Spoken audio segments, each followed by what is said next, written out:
Hi, I'm Catherine Davis. I'm a pediatric speech pathologist. I currently work in an outpatient clinic, but I've worked previously in a local school district, and some of my colleagues have worked there as well.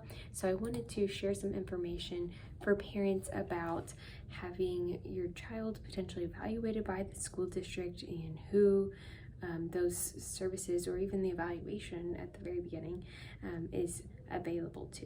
So if your child has a medically diagnosed hearing or impairment or visual impairment, you can talk with your doctor. They might be able to give you like the more information on in your area, but you can begin to have your child evaluated through the local district from birth.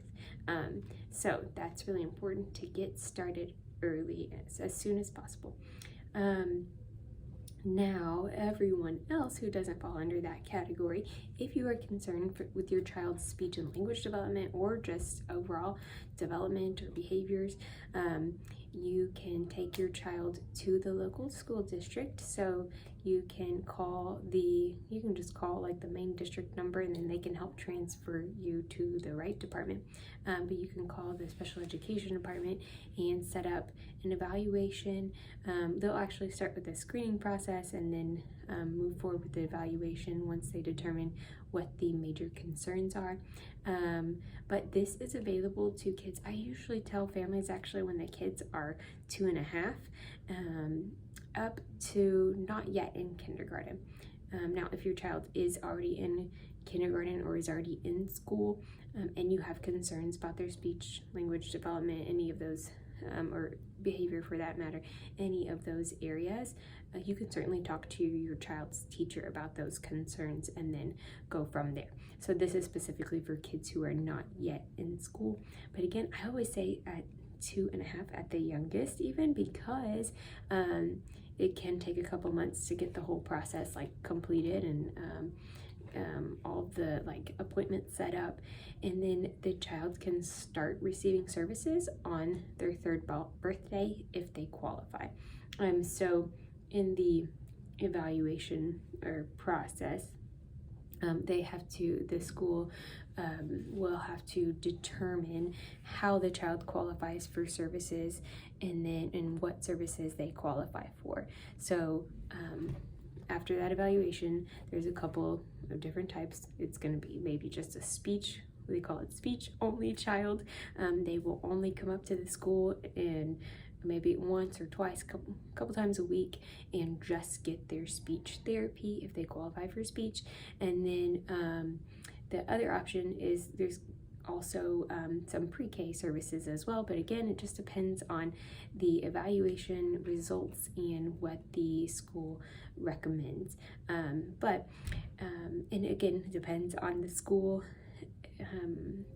district as well, because some of the districts around here, they only have half-day service, half-day pre-K if the kid qualifies for that, for all kids, and then some schools have full-day pre-K for 4-year-olds. It just, again, kind of depends. But the pre-K option, one thing I did want to put out there about that is that there are transportation services available. Sometimes parents don't realize that. They're trying to figure out how they're going to get their kids to and from school when they have to work. Obviously I have to work too, so I get it, but there are transportation services, which is a special education bus, meaning there are fewer kids and closer supervision, and also they will come to your house. You can discuss with them transportation to and from your child's daycare, or it would be a daycare like in the area of the school. Again, discuss that with the school.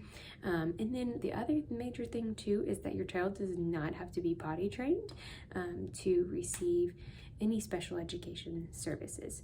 So if you have further questions about the school district process, please feel free to ask, and if I can't answer the question, then I have colleagues that can help answer as well.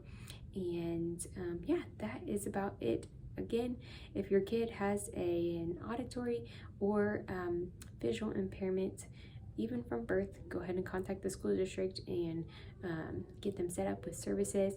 And other than that, if they're 2.5 and not yet started kinder, all the way anywhere in that age range, contact the school district and ask about setting up an evaluation if you are concerned, and then you can get the ball rolling from there. All right, bye-bye.